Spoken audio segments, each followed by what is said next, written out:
Are you as good at harmonica as you think you are?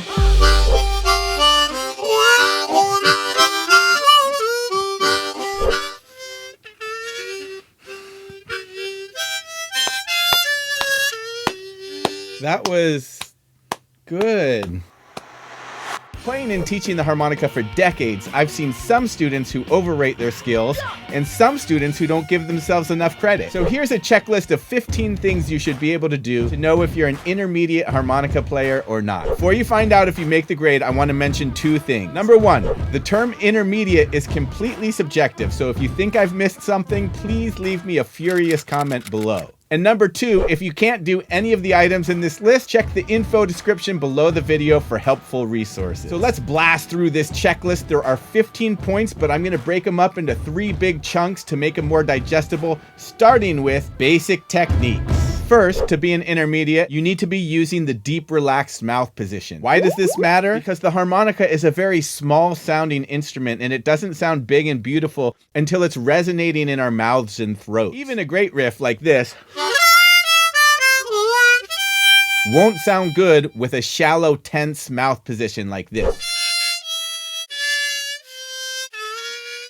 Here's the test. When you're playing the harmonica, use your finger to untuck the bottom lip. If your bottom lip freely bounces against the harmonica, then you're in the proper mouth position. And you'll need the deep, relaxed mouth position in order to be able to master the next skill. Number 2, can you play nice, clean, single notes? One of the awesome things about the harmonica is that it's harmonized, and playing adjacent holes often sounds great. And in fact, playing more than one note at a time can increase the blues horsepower so that this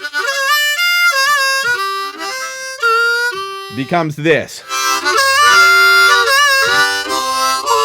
But an intermediate player can play single notes when they want to. Otherwise, this line sounds like this.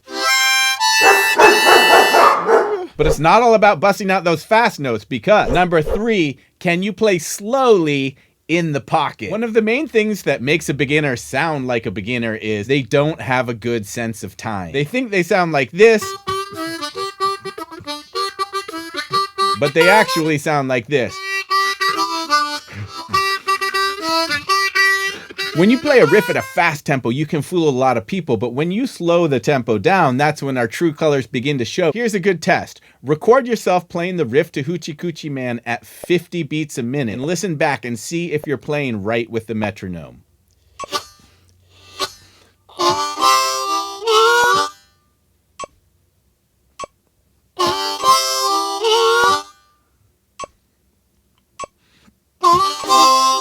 And remember, being ever so slightly late, being kind of back on the beat, that's cool. But being early is never cool.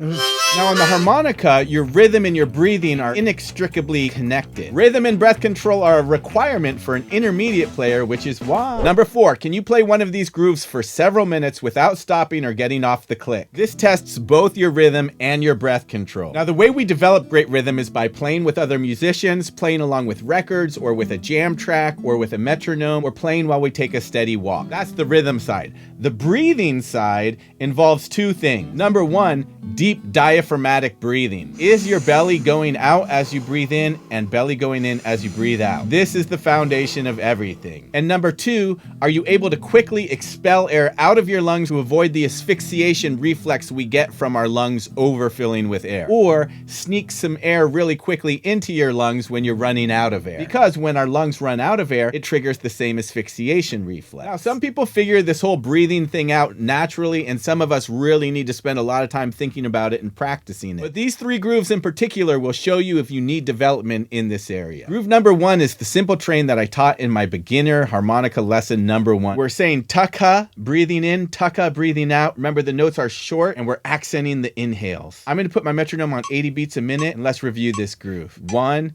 2, ready, go.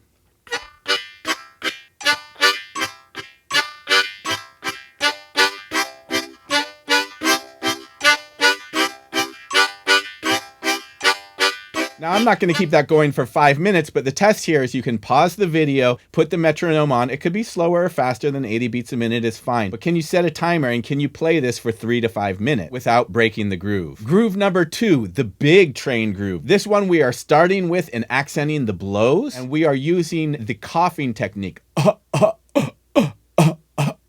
And the notes are long as opposed to the first train where the notes were staccato. This time they're legato and longer. 1, 2, ready, go.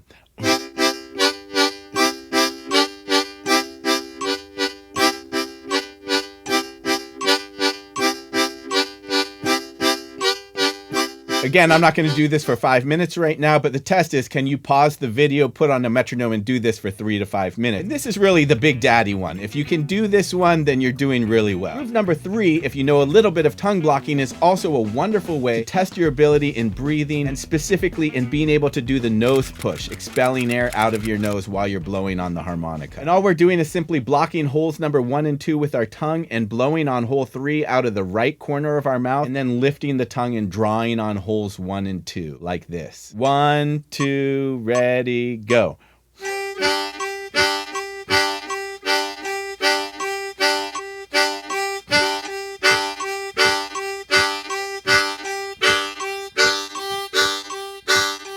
Being an intermediate is not just all about technique. You need to understand some critical theoretical concepts as well, and this is one of the most important. Number 5, can you hear the difference between first position and second position? Positions is one of the biggest areas of confusion for beginners. Intermediates may or may not understand the theory behind the different sounds, but intermediate players at least have gotten to know the vibe of each position, and they know when a song calls for second position's bluesier,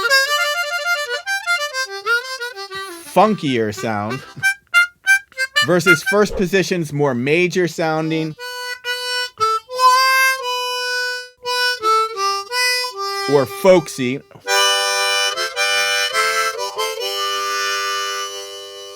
kind of sounds. Let's do a quick test. Which position am I playing in?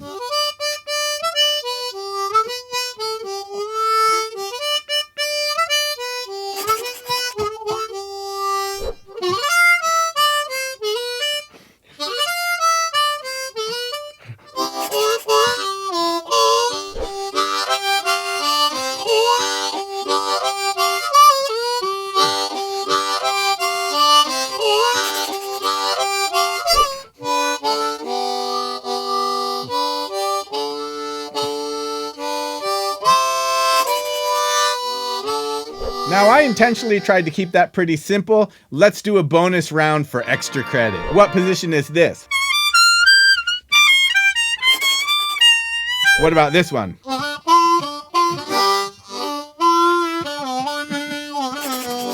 And what position is this? So we can create some bluesy sounds in first position, and we can also play a very major kind of sound in second position, which is often done in country music. If you were able to guess those positions right, then you're quite far along in this journey. This is the foundation of our next point, which brings us to the second chunk of this video, intermediate techniques. Number 6, do you know how to choose the right key harmonica for a song? I've covered this subject extensively in my Keys for Beginners video, and it's very simple when you're in first position, but it can be quite confusing when you're in second position. There's really 2 components to this. First, what we just talked about, can you distinguish what a song calls for, first position and second position? And number 2, if it's in second position and you know the key of the song, do you know how to count up 4 letter names to find the right harmonica? Here's a couple tests. This song is in the key of G. What key harmonica do you need?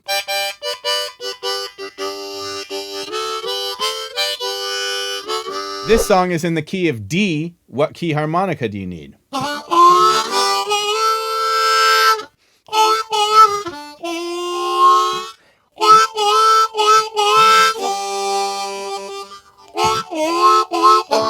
Number 7, bending. Bending is required by all self-respecting intermediates. In my Bending for Beginners video, I distinguish between 2 skills. Number 1 is just learning how to activate the bend, and number 2 is being able to play bends in tune. In order to consider yourself intermediate, and I've pulled several other professional harmonica players on this subject to see what they think, everyone seems to agree being able to draw bends on holes 1 through 6 is an intermediate technique. So the draw 4 half step, there's hole 4.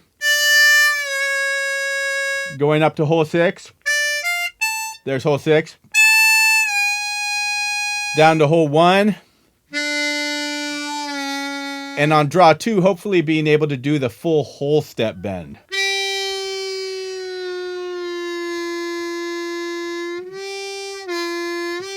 Now the draw 3 is the final frontier of bending. I think we can all agree we're going to spend the rest of our lives perfecting that because there's so much we can do with it. We can do the half step, the whole step, and the step and a half bend. So here's draw 3 released.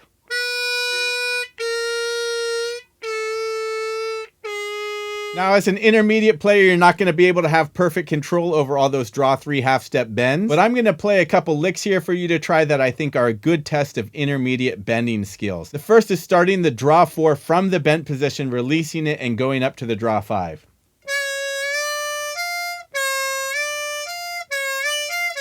And of course, this one. And hopefully this.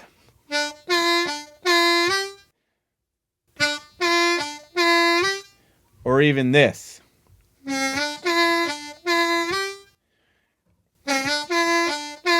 Number 8, on the sometimes controversial subject of tongue blocking. I don't think you have to know how to tongue block in order to be an intermediate harmonica player. Although it does open up a whole nother world of colors to explore. An intermediate harmonica player can at least play tongue blocked splits. Even harmonica players who don't tongue block still use splits, and I'll explain why in a minute. This technique is achieved by blocking holes with your tongue and playing 2 non-adjacent holes out of either side of your mouth at the same time. The easiest split to learn first is the split 1-4, where we're going to block holes number 2 and 3 with the tongue and play holes 1 and 4 out of the corners of our mouths. And it's the easiest because we don't have to worry about any holes on the left side of hole 1. So here's holes 1, 2, 3, and 4. Now I'm going to block holes 2 and 3 with my tongue. That's a split 4. Now I could do a split 3, split 4, split 5, split 6, split 7. That's as far as I can go. It depends on how wide your mouth is. Even if you have no other tongue blocking skills, I think an intermediate can at least play the 1-4 split, like in this version of the train groove.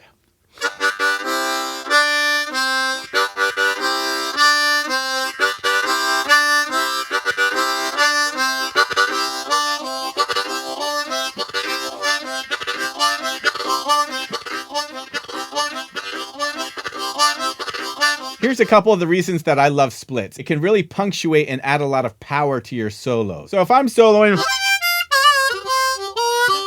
and I'm just kind of playing single notes and then I go into some splits,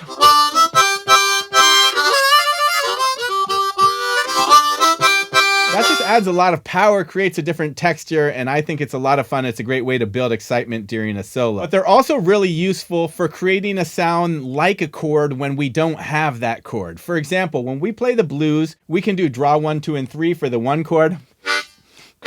And for the 4 chord, we can blow. But when we get to the 5 chord, we don't have a chord. But we can do a draw 1-4 split. And that at least has the same kind of weight and power as a chord. Number 9, do you know basic rhythms? Can you play whole notes, half notes, quarter notes, eighth notes? Do you understand different time signatures like 4-4 and 3-4 and 12-8? And importantly, do you know the difference between straight eighth notes and swung eighths? You need to know this stuff because this is how musicians communicate with each other about rhythms. And you need to be able to play these rhythms accurately, even playing on the upbeats. Upbeats are naturally weak beats, and when we make a strong accent on a weak beat, that's called syncopation. Playing this riff from Roadhouse Blues is a good example of playing on some upbeats.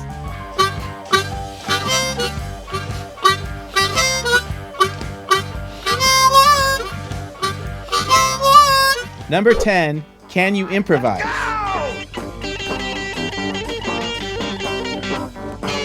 When it comes to blues, I think you should have some kind of blues vocabulary that you can put together to make your own kind of solo, like the 3 licks that I teach in my Blues for Beginners video.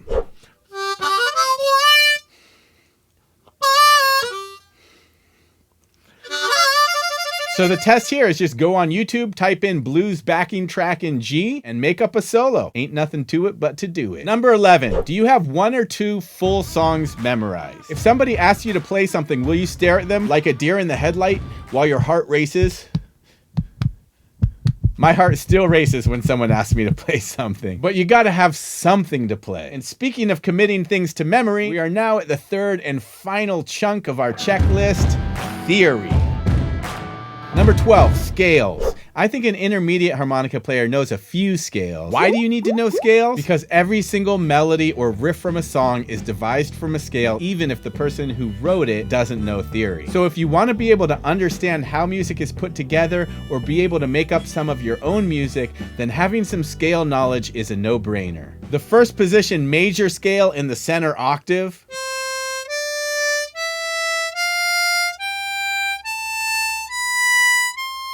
This scale requires no bends and helps us to be able to play first position melodies.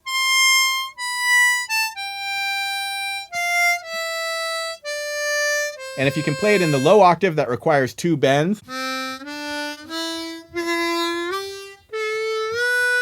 And the high octave, which requires 1 bend. But at least the center octave, and of course the major pentatonic scale, we just leave out 2 of the notes.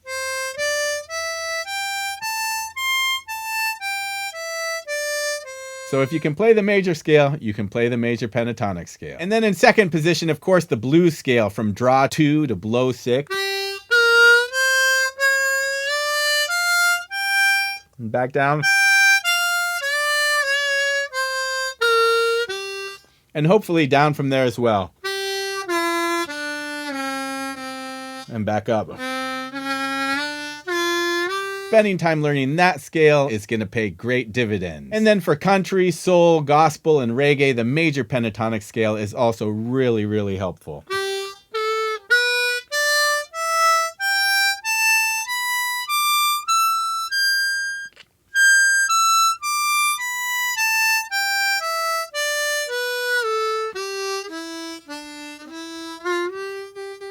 Number 13, do you have the 12-bar blues form memorized? Harmonica and blues go together like a hand in a glove, but even rock, soul, country, and just about any other genre have many songs that follow the same 12-bar blues form. So knowing the form is a must for any serious musician. Ready for your test?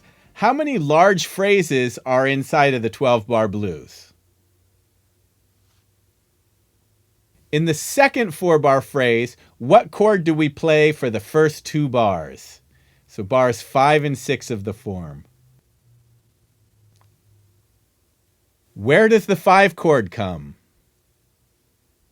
The first bar of the third phrase, right? That's bar 9. That's where the 5 chord comes. Number 14, can you tell the difference between a major chord and a minor chord? And I asked this question to bring up the subject of ear training. So here's the test. Is this a major chord or a minor chord?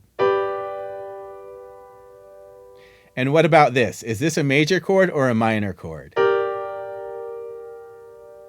Why is this important? Well, if you don't know that this is a minor chord and you go and you play this, that doesn't sound too good. Training your ears is a great investment of time and money. I'm sure you can just type in ear training into YouTube and find all kinds of awesome resources about it. And I've gotten a great value using Earmaster software. I have no affiliation with the company, but I've spent hundreds, if not thousands of hours training my ears with their software, and it is fantastic and a lot cheaper than the oral skills classes that I paid for at Oberlin Conservatory. As with all of the resources mentioned in this lesson, there's a link below the video. Last but not least, number 15, do you listen to who you're playing with? A beginner is so preoccupied with executing what they've learned that they can only hear themselves, and they fail to hear the whole of how what they're playing fits in with everybody else. As an intermediate player, you should be working on opening up your ears to the rest of the band, because it's no fun playing with someone who doesn't listen. So what do you think? Did I leave out something important? Did I include some things that really don't matter? Please leave a comment and let me know below. If you realize you actually don't know any full songs, have a gander at my Harmonica Songs lesson playlist.